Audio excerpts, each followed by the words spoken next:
د املاک بنا خوند ښکاره دی او بل سپین بولدک په ښایسته دوی د املاک بنا خوند ښکاره دوی مینو غواړه مدد غواړئ وسله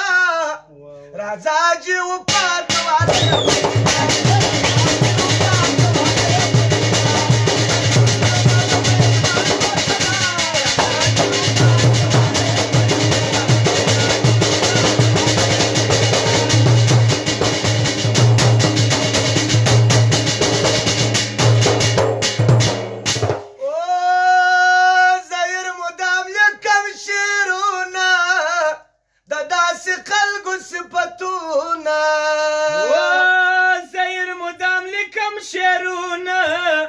د داسې خلکو صفتونه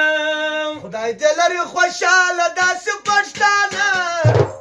راځه چې وپاته